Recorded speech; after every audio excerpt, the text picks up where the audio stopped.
My son-in-law's family left my daughter stranded on a mountain road during a blizzard. When I found her nearly frozen to death, they just laughed and said she was being dramatic. As the paramedics loaded her into the ambulance, I called my younger brother and whispered, "They're heading back to Calgary now. Do what you do best." Before we begin, if you enjoy stories like this, please subscribe to Shattered Vengeance and like this video. Write in the comments what province or territory you're watching from. I'm always curious to know where our community is listening. Enjoy the story. The wind that evening in the Rockies carried more than snow. It carried a warning I should have heeded years ago. I stood on the deck of the Harrington family's massive ski chalet near Canmore, watching my daughter Emily move around the great room like a servant in her own marriage. She poured single malt for her husband Marcus and his father Victor, laughing at their crude jokes about city people who couldn't handle mountain weather. Her laughter sounded hollow, rehearsed, like a child reciting lines she'd memorized to avoid punishment. I'm Robert Chen, 65 years old, retired history teacher from Edmonton, widower for 12 years. And that night, I was about to become something I never imagined I could be. The Harrington chalet was obscene in its grandeur. A sprawling timber frame mansion that clung to the mountainside like a monument to excess. Floor-to-ceiling windows looked out over the Bow Valley, and everything inside screamed of money spent without taste. Mounted elk heads stared down with glass eyes. A stone fireplace large enough to park a truck dominated one wall. The furniture was leather and chrome, cold and unwelcoming, much like the family that owned it. I only came to these gatherings for Emily. Every time she'd convince me with the same words. "Dad, please come. Victor wants the whole family together. It matters to Marcus." I knew it mattered to her. She desperately wanted to believe she'd married into a real family, not this collection of predators in expensive sweaters. But looking at Victor's self-satisfied smirk and Marcus's perpetually mocking eyes, all I saw was a gilded cage. Victor and Marcus had been drinking heavily since noon. Their usual veneer of civility had worn away, revealing the cruelty underneath. They spoke loudly, gestured wildly, and every movement radiated entitlement. They owned this mountain, this valley, this province, or so they believed. And Emily was just another acquisition, a pretty trophy from Edmonton who should be grateful they'd elevated her. "Why is our little city girl Emily bundled up like an Inuit?" Victor bellowed, fixing my daughter with a heavy stare. She wore a thick parka and snow pants, sensible clothing for the weather advisory that had been issued that morning. "Just being cautious, Mr. Harrington," Emily said with a nervous smile. "The forecast said the storm is getting worse." "Worse?" Marcus scoffed, mimicking his father's dismissive tone. "Back in my grandfather's day, people drove these roads in Model Ts. This generation is soft, scared of a little snow." I felt a cold dread settling in my chest. I didn't like where this conversation was heading. It felt like watching someone sharpen a knife, slow and deliberate, full of anticipation. "Leave her alone," I said quietly, but loud enough for them to hear. My voice sounded foreign in that room, like the creak of an old floorboard in a new house. Marcus turned to me with a malicious spark in his eyes. He'd always resented my presence, viewed me as an inconvenient reminder that Emily had a life before him. "Robert, relax. We're just having some fun. Right, sweetheart?" He winked at my daughter. Emily nodded, forcing another smile. "Of course, Dad. Everything's fine." But it wasn't fine. I saw Marcus and his father exchange a look. Their special look. Predatory, conspiratorial. It was how wolves look at prey before they strike. "You know what would be fun?" Victor suddenly announced, rising from his leather armchair. His massive frame cast a long shadow across the hardwood floor. "Let's see if Emily can handle a real Canadian winter. Marcus, get the keys to the old pickup." "What are you doing?" I stood up too, my heart hammering against my ribs. "We're going to take Emily for a little drive up to the Johnston Canyon lookout. See if she can find her way back. Call it a wilderness orientation." Victor laughed, a sound like gravel in a blender. "The roads are closed," I said firmly. "Parks Canada issued a warning. There's a blizzard coming. Roads are suggestions, Robert, not rules. Not for us." Victor's smile didn't reach his eyes. "Besides, it's only 20 kilometers. She'll be fine. She's always saying she wants to be more outdoorsy. They grabbed Emily by the arms before I could react. She gasped in surprise, more from shock than fear. She still thought it was a joke, a twisted game. "Marcus, stop!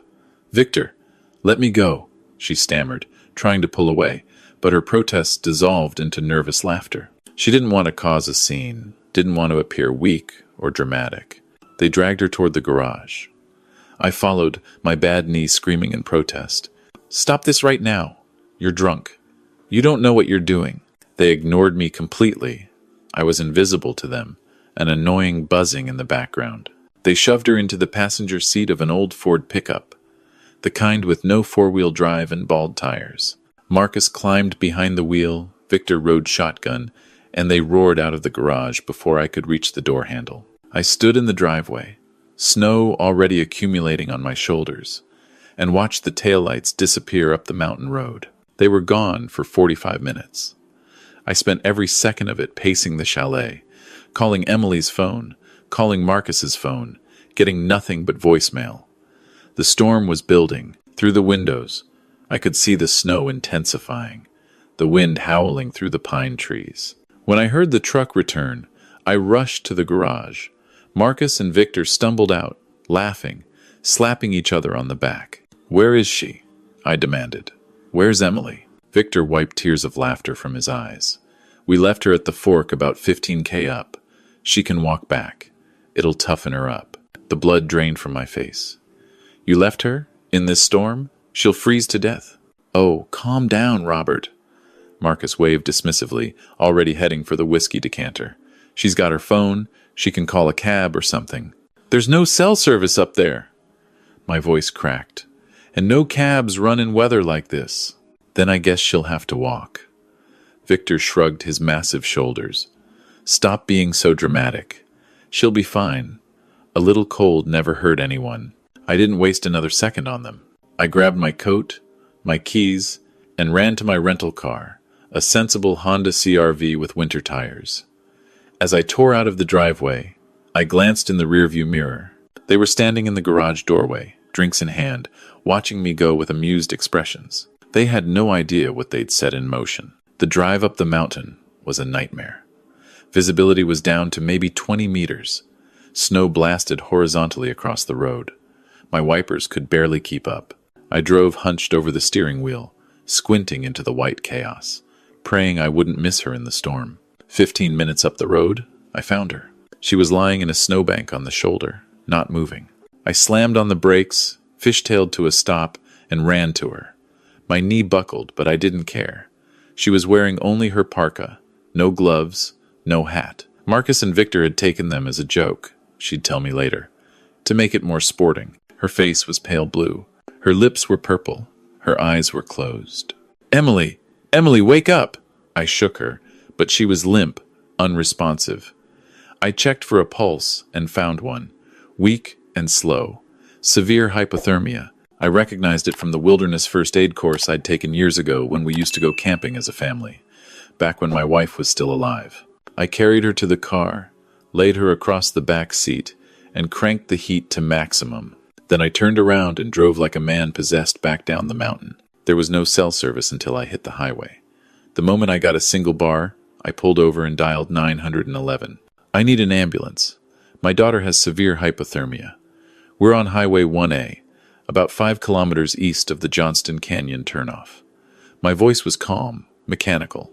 The panic had solidified into something else, something cold and hard. While I waited for the ambulance, I sat in the back seat with Emily's head in my lap, talking to her, begging her to hold on. Her breathing was shallow, but steady. I ran my hands over her arms and legs, trying to restore circulation, terrified of what the cold might have done to her extremities. Images flashed through my mind. Emily at 5 years old, building a snowman in our backyard in Edmonton.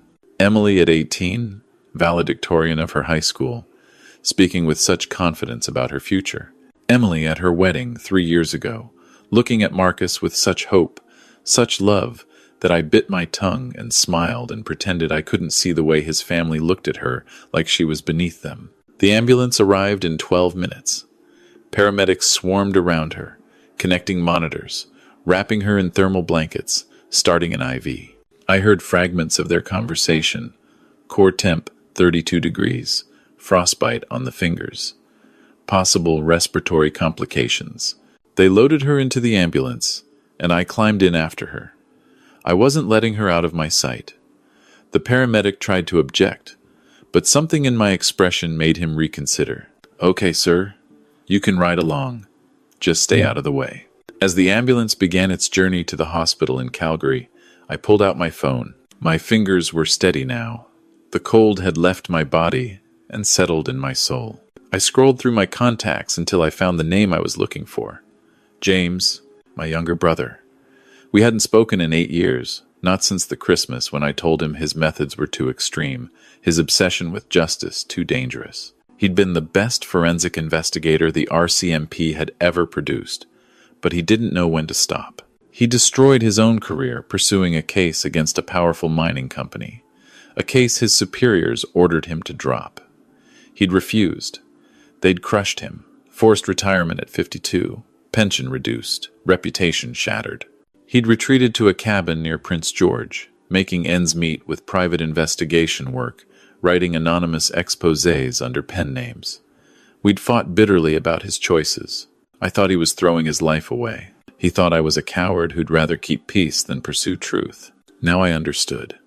Now I needed exactly what I'd once condemned. I pressed call. It rang 4 times. I was sure he wouldn't answer. But then his voice came on the line, gruff and suspicious. "Yeah, who's this?" "James, it's Robert." A long pause. I could almost hear him straightening up, recalibrating. "Bobby." He hadn't called me that since we were kids.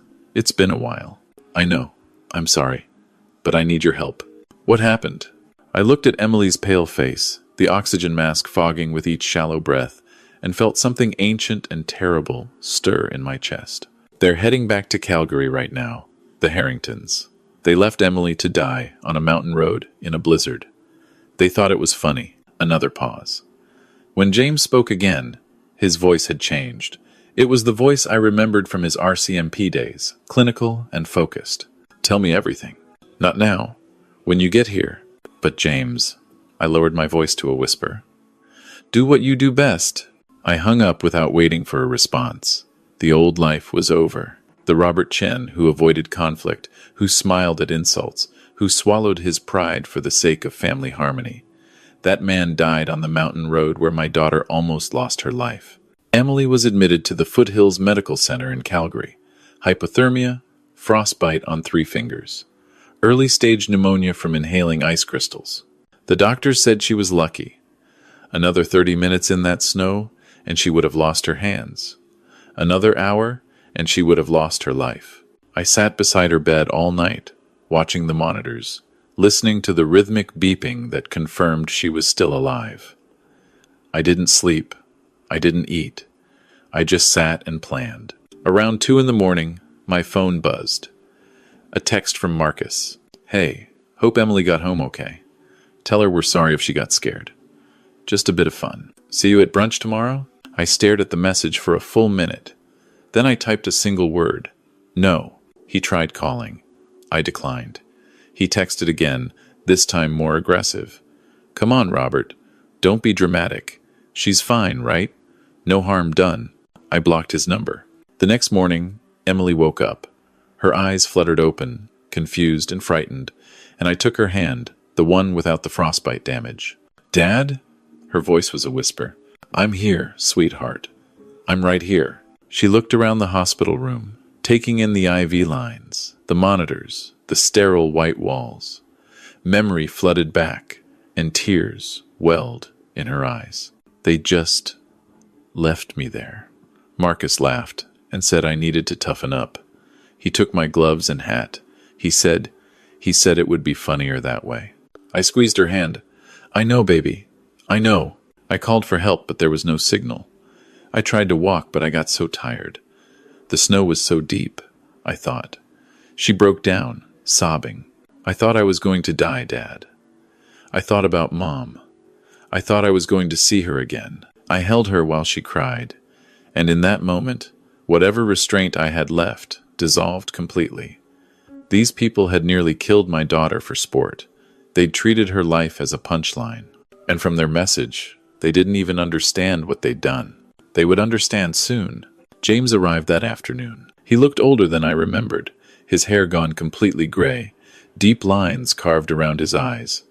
But those eyes were the same, sharp and analytical, missing nothing. We met in the hospital cafeteria, away from Emily's room. "I'm sorry," I said first, "for what I said 8 years ago. You were right. Sometimes the system doesn't work. Sometimes you have to go around it." James waved off the apology. "Ancient history. Tell me about the Harringtons." I told him everything. The years of subtle abuse, the constant belittling, the way they'd isolated Emily from her friends and family, and then the mountain, the blizzard, the deliberate cruelty, dressed up as a joke. James listened without interrupting, taking notes in a small leather notebook. "Victor Harrington," he said when I finished. "I know that name. He owns Harrington Resource Development, right? Oil and gas, some mining. Made his fortune in the boom years. That's him. I never liked the smell of that company." James tapped his pen against the notebook. "Too clean, too perfect. In my experience, when something looks that clean on the surface, there's rot underneath." "What are you thinking?" He looked at me with those predator's eyes. "I'm thinking that men like Victor don't start being cruel at 63. They start early and get better at hiding it. I'm thinking that if we dig deep enough, we'll find something worse than a bad joke on a mountain road." "How do we dig?" "Leave that to me." He stood up, tucking the notebook into his jacket. "Take care of Emily. Keep her away from them. And Bobby?" He paused. "Whatever I find, it might get ugly. Are you prepared for that?" I thought of my daughter's purple lips, her frozen fingers, the oxygen mask over her face. I'm prepared for anything.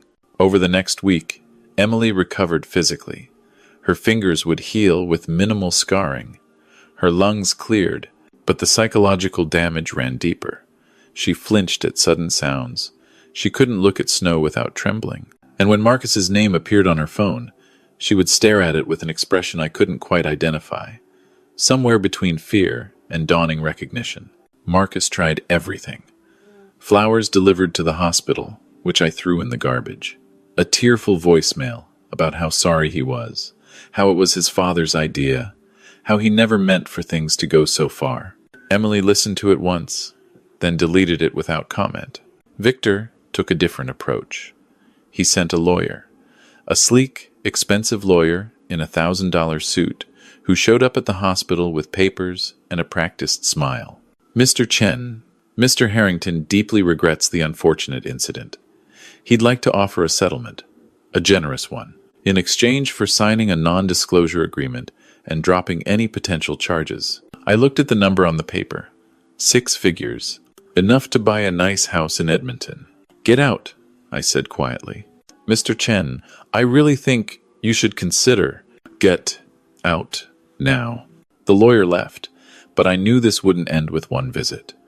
Men like Victor Harrington didn't accept rejection. They escalated until they got what they wanted. It was the only language they understood. What they didn't understand was that I'd already escalated beyond anything they could match. James called me on the 8th day. "I found something," he said, without preamble. "Can you come to Calgary? I'm at the Sandman Hotel on McLeod Trail, room 412. I left Emily with a friend from Edmonton who'd driven down to help and went to meet my brother." The hotel room was covered in papers. James had turned it into a command center, with photographs and documents pinned to the walls, connected by colored strings like something from a crime drama. "Sit down," he said. "This is bigger than we thought." He handed me a coffee and began. 23 years ago, Victor Harrington had a business partner named Douglas Fenton.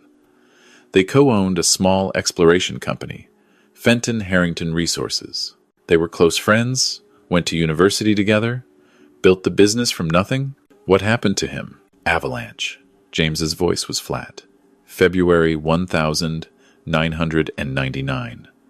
They were doing a site survey in the Kootenays, just the two of them. According to Victor's statement, Douglas triggered an avalanche while crossing a slope. Victor tried to dig him out, but couldn't. By the time search and rescue arrived, Douglas was dead. That sounds like an accident. It does, doesn't it? James pulled out a folder. But I tracked down the search and rescue volunteer who led the recovery team. He's retired now, lives in Revelstoke. He told me something interesting. Douglas wasn't found where Victor said he'd be. Victor said the avalanche buried him on the slope.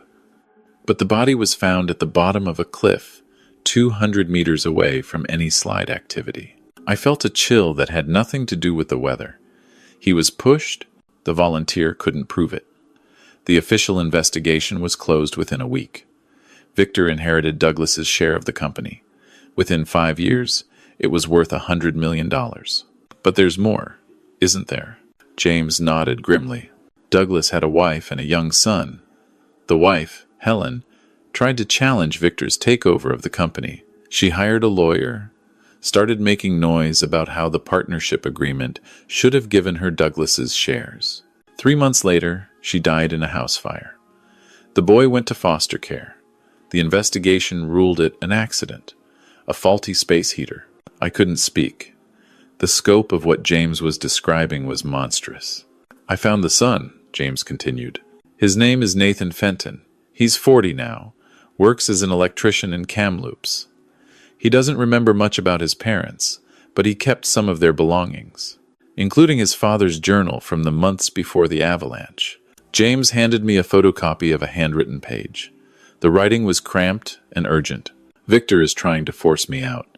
He's been meeting with investors behind my back, promising them things we can't deliver. When I confronted him, he threatened me, said I'd regret causing problems. I've documented everything. If something happens to me, the truth needs to come out. Douglas knew, I whispered. He knew Victor was planning something. He knew. And he died before he could do anything about it. James sat down across from me, his eyes hard. Here's what we have, Bobby. We have Victor Harrington, a man who likely murdered his business partner and possibly his partner's widow, a man who built his entire fortune on blood, and 23 years later, he's still doing the same thing, using people as disposable objects, treating their lives as jokes. What do we do with this? We can't take it to the police. Not yet. It's too old, too circumstantial. Victor's got connections in every level of government. He's donated millions to political campaigns, university buildings, charity galas. He's untouchable through official channels. Then how? James smiled, and it wasn't a pleasant expression. We go public. We tell the story. All of it. Douglas Fenton, Helen Fenton, and now Emily Chen. We show the pattern. And we let the court of public opinion do what the courts of law can't. That's what destroyed your career last time. Last time, I didn't have proof. I had suspicions and hearsay. This time, he held up a USB drive. This time, I have Douglas Fenton's journal, scanned and authenticated. I have testimony from the search and rescue volunteer, recorded with permission. I have financial records showing how Victor manipulated the partnership dissolution. I have photos of the settlement offer they made you, proving they know they're guilty. And I have Emily's medical records and your sworn statement about what happened on that mountain. When do we release it? I've already written the article.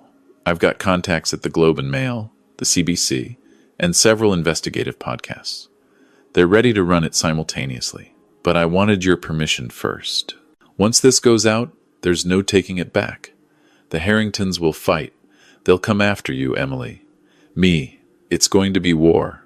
I thought about Emily's face when she woke up in that hospital bed. The fear, the betrayal, the dawning understanding that the man she married had tried to kill her for a laugh. Do it, I said.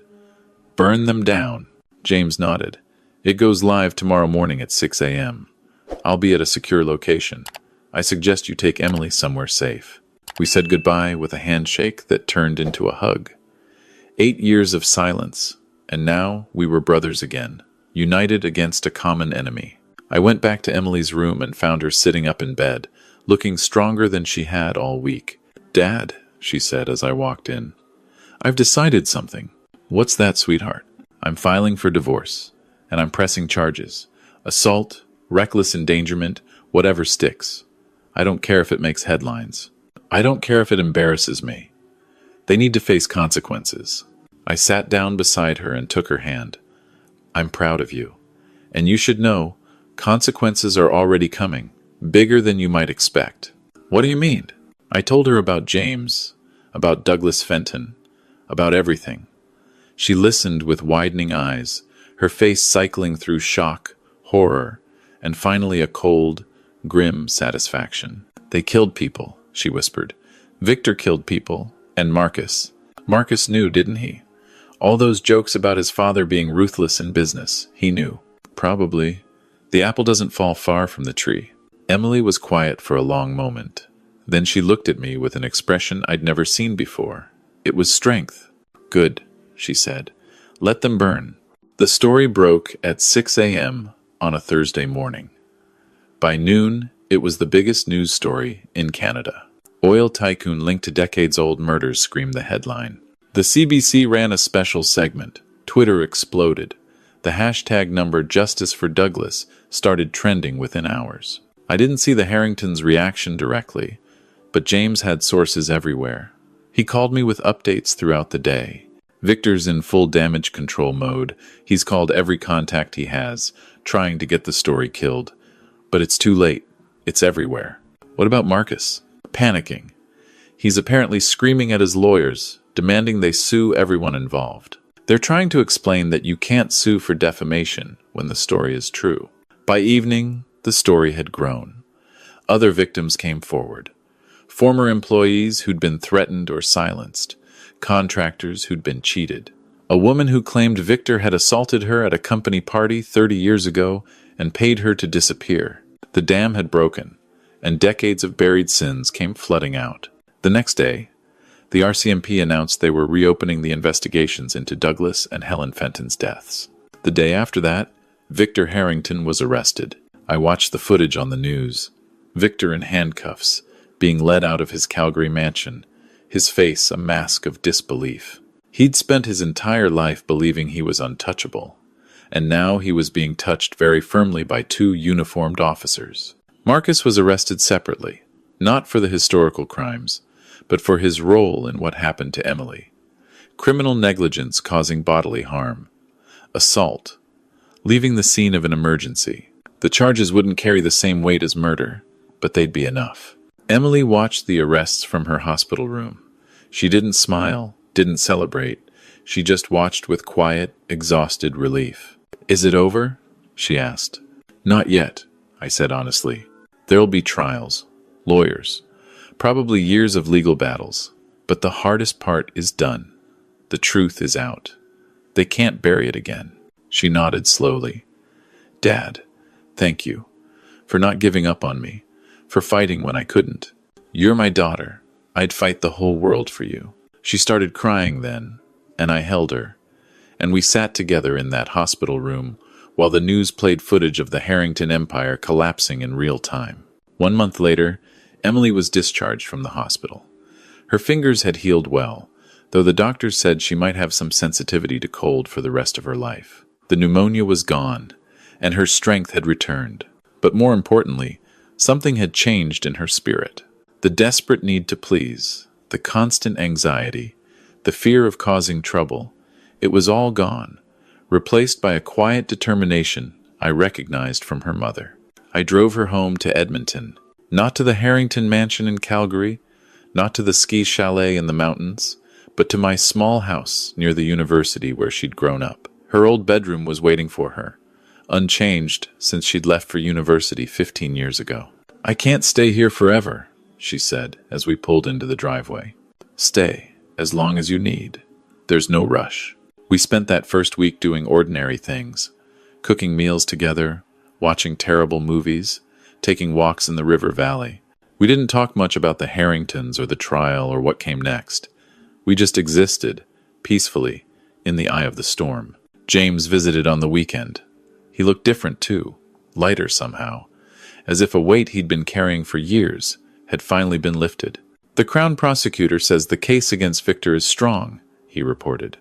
"Multiple witnesses, documentary evidence, and now that people aren't afraid to talk, more testimony coming in every day. Nathan Fenton is cooperating. He wants justice for his parents, even if it's 23 years late." "What about Marcus?" Emily asked. "He's trying to cut a deal. testifying against his father in exchange for reduced charges. Apparently, family loyalty only goes so far when prison time is involved. Emily nodded but didn't comment. The divorce papers had been filed. She wanted nothing from the marriage, not money, not property, not even an apology. She just wanted it over. As James was leaving, he pulled me aside. "You know, Bobby, I spent 8 years in that cabin, angry at the world, angry at you, angry at everyone who didn't care enough to fight. But watching you this past month, I realized I was wrong about something." "What's that?" "I thought the fight was about winning, about destroying the bad guys. But it's not, is it? It's about protecting the people you love. That's what I forgot." I thought about that for a long time after he left. On a Sunday afternoon in early spring, Emily and I went for a walk in the river valley. The snow was finally melting, and the first hints of green were appearing in the trees. She walked with her hands in her pockets, her face tilted toward the weak sunshine. "I've made a decision," she said. "Another one?" She smiled, and it was a real smile, the first one I'd seen in months that reached her eyes. "I'm going to go back to school, get my teaching certificate. I always wanted to teach, remember? Before I met Marcus, before I decided that his dreams were more important than mine. I remember. You wanted to teach elementary school. You said you wanted to help kids discover that learning could be fun." "I did say that." She laughed, a small sound but genuine. "I think I forgot who I was for a while.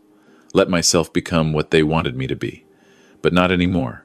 We walked in comfortable silence for a while. The river was high with snowmelt, rushing and tumbling over rocks. A pair of Canada geese floated past, unconcerned with human drama. "Dad?" "Yeah?" "Thank you. For everything. For not giving up. For calling Uncle James. For fighting when I couldn't fight for myself." I stopped walking and turned to face her. "Emily, listen to me. I made a lot of mistakes over the years. I stayed quiet when I should have spoken up. I smiled at people who didn't deserve my courtesy. I told myself that keeping the peace was more important than telling the truth. And I was wrong. I should have fought for you sooner. I should have seen what they were doing and stopped it before it got to that mountain road. You couldn't have known. Maybe not. But I knew they were cruel. I knew they didn't respect you. And I stayed quiet because I didn't want to cause problems." I shook my head. "That ends now. No more silence. No more swallowing poison to keep the peace. If someone tries to hurt you, tries to hurt anyone I love, I will fight with everything I have." Emily hugged me then, right there on the river trail, and for a long moment we just stood there.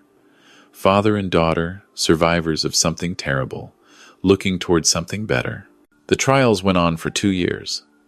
Victor was convicted of 2 counts of second-degree murder and sentenced to life in prison. He died of a heart attack 8 months into his sentence, alone in a prison cell, surrounded by people who didn't fear him at all. Marcus received 5 years for his role in the mountain incident. He served 3 with good behavior and emerged a broken man, his fortune gone, his reputation destroyed, unable to find work or rebuild the life of privilege he'd once taken for granted. I heard he moved to the States eventually, trying to escape the infamy. I didn't follow up. He wasn't worth the attention. Nathan Fenton got a portion of the Harrington estate, compensation for what had been stolen from his family. He used it to set up a scholarship fund in his parents' names, helping young people from difficult backgrounds pursue education. I met him once, at a memorial event for Douglas and Helen. He shook my hand and thanked me, though I told him the thanks belonged to James. James wrote a book about the case. It became a bestseller. He donated the profits to victims' advocacy organizations and returned to investigative journalism, this time with the support and resources to do it right. We talk every week now. We never let 8 years pass in silence again. And Emily?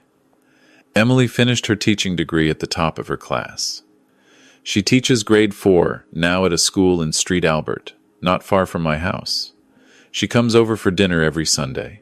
Sometimes she brings friends, fellow teachers, or classmates. Sometimes she comes alone, and we play cards, or watch hockey, or just sit in comfortable silence. She's dating someone new, a quiet man named David who works in conservation. He's kind and thoughtful, and when they're together, Emily laughs the way she used to laugh before the Harringtons poisoned her joy.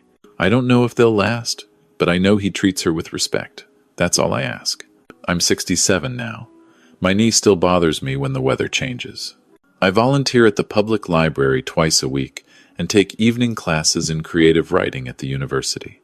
I'm writing my own story, not for publication, but for Emily, for my grandchildren, if I'm lucky enough to have them, a record of what happened and why, so they'll understand that fighting for the people you love is never wrong. Sometimes I think about that night on the mountain, the terror of finding Emily in the snow, the helpless rage of watching the Harringtons laugh as they drove away, the moment I pressed call on James's number and committed myself to a path I couldn't turn back from. I used to believe that revenge was wrong, that forgiveness was always the higher road. I don't believe that anymore. What I did wasn't revenge. It was justice. It was protecting my daughter from people who saw her as disposable. It was refusing to let evil hide behind wealth and respectability. The Harringtons thought they were untouchable. They thought their money and connections made them gods, free to destroy lives without consequence. They thought wrong. They pushed my daughter into the snow and left her to die. But they didn't know my brother. This concludes the story of Robert Chen, a story about quiet strength, a father's love, and the truth that sometimes justice doesn't come from courts or laws, but from ordinary people who refuse to stay silent. What do you think? Did Robert make the right choice? Could he have handled things differently, trusting a system that had already failed so many of Victor's victims? Or was this the only path, the only way to protect his daughter and honor the memory of those who died in silence? I'd love to hear your thoughts. Perhaps you have questions about what happened to some of the characters. What do you think the future holds for Emily? Will Nathan Fenton find peace knowing his parents' killer faced justice? And what about James, the brother who came back from exile to fight one more battle? Write everything in the comments below. Let's discuss this story together. If this story touched you, please support our channel. Like this video, subscribe if you haven't already, and share your opinion. Your feedback and participation are the best reward for us, and what allows us to continue creating new, equally captivating stories for you. Did you like my story? And which province or territory are you listening from? Let's meet in the comments. If you enjoyed the story, you can support us by sending a super thanks so we can keep bringing more stories like this. Thank you so much for your kind support. I'm looking forward to your comments on the story. On the screen, you can see 2 new life stories that I highly recommend. There's so much more on our channel. Don't forget to subscribe. See you in the next life story.